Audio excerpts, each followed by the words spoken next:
আমি তোমাদের তিয়াশা দিদি।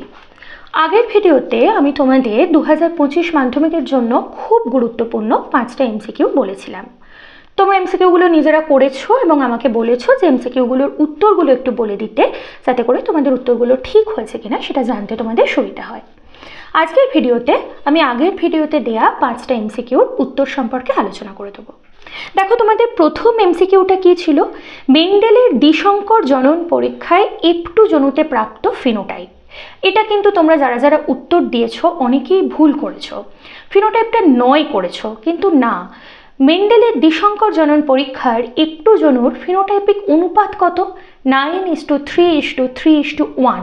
তাহলে টোটাল কতগুলো ফিনোটাইপ পাওয়া যায়? 9 + 3 + 3 + 1, মানে টোটাল 16খানা ফিনোটাইপ পাওয়া যায়। তাহলে সঠিক উত্তর কিন্তু 16। বুঝতে পারলে তো? অসুবিধা হলে কমেন্টে বলো, আমি আবার বুঝিয়ে দেওয়ার চেষ্টা করব।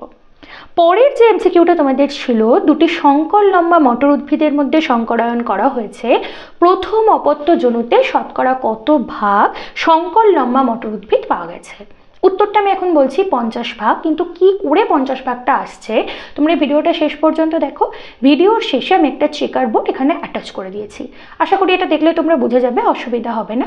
কিন্তু যদি অসুবিধা হয় অবশ্যই আমাকে জানিও, আমি কোনো একটা ভিডিওতে শুধু এই চেকার বোর্ডটা কীভাবে হলো বা কীভাবে এই পার্সেন্টেজগুলো বার করতে হয় সেটা সম্পর্কে আমি একটা ডিটেলস ভিডিও তোমাদের জন্য আনবো। তোমাদের পরের যে প্রশ্নটা ছিল, রক্ততঞ্চনের ফ্যাক্টর 8 না থাকলে ফ্যাক্টর 8-এর অভাবে কোন রোগ হতে পারে? হিমোফিলিয়া এ হয়। তোমাদের আমি বারবার বলছি, শুধু এটুকু জেনে এখান থেকে গেলে কিন্তু হবে না। এই প্রশ্নটা তোমাদের কি কি সম্পর্কে জানতে হবে প্রশ্নটা থেকে। এই যে ফ্যাক্টর 8-এর বদলে যদি ফ্যাক্টর 9 থাকে, আমরা জানি ফ্যাক্টর 9কে কি বলা হয়? ফ্যাক্টর 8 যেমন অ্যান্টি হিমোফিলিক ফ্যাক্টর, ফ্যাক্টর 9 হচ্ছে ক্রিসমাস ফ্যাক্টর। তাহলে ক্রিসমাস ফ্যাক্টরের অভাবে, ফ্যাক্টর 9-এর অভাবে হিমোফিলিয়া বি হয়, যেটাকে বলা হয় ক্রিসমাস ডিজিজ। আর হিমোফিলিয়া এ, যেটা আমি বললাম ফ্যাক্টর 8-এর অভাবে হয়, এর অপর নাম কিন্তু রাজকীয় হিমোফিলিয়া।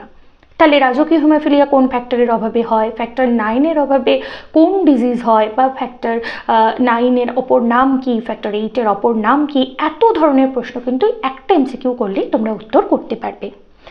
পরের প্রশ্ন ছিল, নিচের কোনটি উদ্ভিদের বন্ধা অঙ্গ নিষ্ক্রিয় অঙ্গ নয়? এখানে একটু ভুল অনেকেই করেছো, নিষ্ক্রিয় অঙ্গ নয় কথাটা খেয়াল করনি। এমসিকিউর ক্ষেত্রে 9টা ভীষণ ইম্পর্টেন্ট।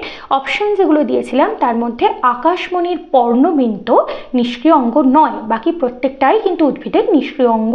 তাহলে তোমাদের যদি প্রশ্ন দেয় উদ্ভিদের দুটো নিষ্ক্রিয় অঙ্গের নাম বলো, এমসিকিউ থেকে দেখো এই একটা এমসিকিউ করেছো, এতগুলো উত্তর তোমরা লিখতে পারছো। আর শেষ যে প্রশ্নটা আমি আগের দিন দিয়েছিলাম, যে তোমরা ভিক্টোরিয়া মেমোরিয়াল হলে ঘুরতে গেছো, দেখছো ঔজ্জ্বল্য হ্রাস পেয়েছে, এটা কি কারণে হতে পারে? এটা পরিবেশ দূষণের ফলে সৃষ্ট অ্যাসিড বৃষ্টির কারণে হতে পারে। এটা যদি ভিক্টোরিয়া মেমোরিয়াল হল না দিয়ে তাজমহল দেয়, সব ক্ষেত্রে কিন্তু অ্যাসিড বৃষ্টির কারণেই কিন্তু এই স্মৃতিসৌধগুলোর ক্ষতিগ্রস্ত হয়, স্মৃতিসৌধগুলোর ক্ষতি সাধন হয়। তোমরা ঠিক এরপরেই আমি চেকার বোর্ডটা অ্যাটাচ করে দিয়েছি, তোমরা দেখো। কোনো অসুবিধা থাকলে আমাকে অবশ্যই জানিও, আমি আবার যা অসুবিধা থাকবে তারপরে একটা ভিডিও করে দেবো। সামনে মাধ্যমিক, খুব মন দিয়ে ভালো করে পড়াশোনা করো প্রত্যেকে।